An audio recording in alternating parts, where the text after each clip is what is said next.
Bonjour, ça fait longtemps que je n'ai pas partagé de vidéos sur YouTube, mais bon voilà, j'avais envie de m'y remettre un petit peu. Et aujourd'hui, ce dont je voulais parler, comme je dis dans le titre, c'est les relations, on va dire mes relations qui me servent en fait de solution. Si vous avez regardé mes précédentes vidéos, vous avez dû comprendre que j'étais quelqu'un d'assez préoccupé par mon évolution.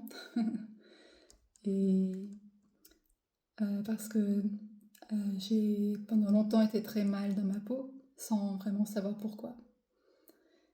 Et de plus en plus, je me rends compte que c'est justement grâce à l'observation de mes relations que j'arrive petit à petit à me sentir mieux, à quelque part enlever un poids que je ressentais à l'intérieur de moi.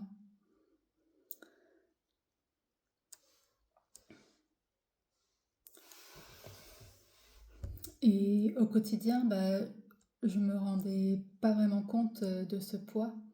Je me rendais pas compte de qu'est-ce qu'il y avait en moi qui faisait que je me sentais aussi mal.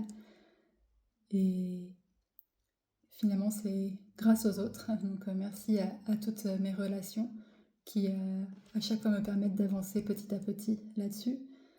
Et pourquoi parce que quelque part c'est simple, mais toute personne que l'on rencontre est quelque part une réflexion de notre intérieur. Et si on se met à observer, on peut ressentir un petit peu ce que l'on est à l'intérieur de nous-mêmes. Et j'ai remarqué que mes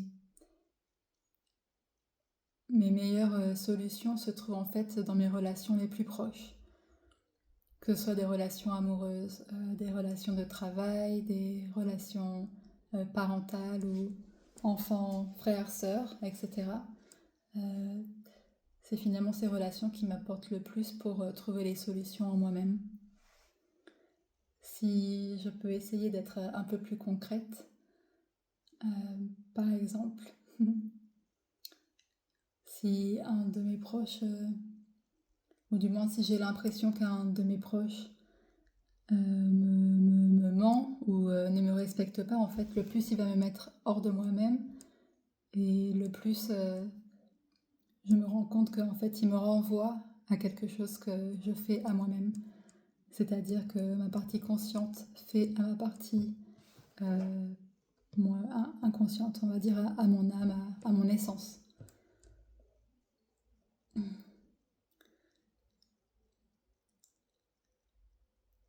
Par exemple, un proche qui va tout le temps me couper la parole, ça va m'énerver. Et si jamais j'observe un petit peu plus, je me remets un peu en question, déjà, dans un premier temps, je vais me dire, ah, celui-là, qu'est-ce qui m'énerve à ne pas me laisser parler. Si j'attends un petit peu, en fait, je me rends compte que ces mots que je viens de dire, cette personne m'énerve de ne pas m'avoir laissé parler, se rapportent finalement à moi-même. C'est-à-dire que souvent, ma partie consciente, soit par peur d'être jugée ou de ne pas vouloir m'exprimer, empêche à mon essence de s'exprimer pleinement. Je crois que j'ai déjà parlé de ça dans des vidéos un peu précédentes, mais bon, c'est pas grave.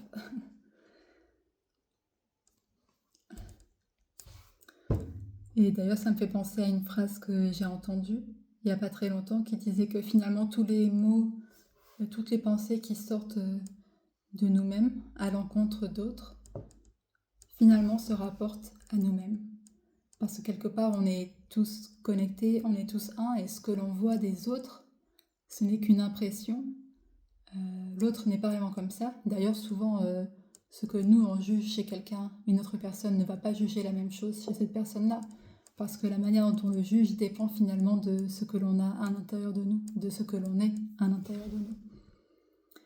Donc, dès que je peux avoir un mot négatif ou critique, un énervement envers quelqu'un d'autre, si, on va dire, je prends le temps d'observer et de remettre ça vers moi-même,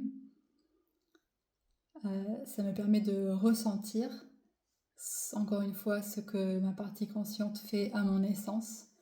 Et juste le fait de le ressentir, ça m'aide à déjà en prendre conscience et ça m'aide à quelque part le détendre.